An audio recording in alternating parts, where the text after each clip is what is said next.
नमस्कार दोस्तों, आप लोगों के बीच एक भोजपुरी न्यू सॉन्ग लेकर आ रहा हूँ। देखिए कैसे है।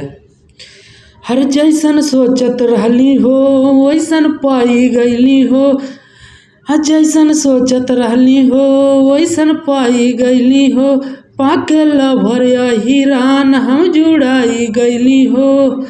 चश्मा लगा के चले पूरा झर सखी बारंगदार खूब, आय हाय रे सखी बारंगदार खूब।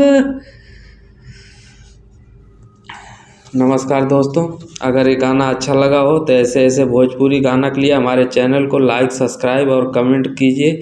फ्री गाना पाने के लिए हमारे चैनल पर आप लोग सब्सक्राइब कर लीजिए। आपको अच्छे से अच्छे बढ़िया से बढ़िया भोजपुरी गाना फ्री सॉन्ग मिलेगा, कोई चार्ज नहीं है।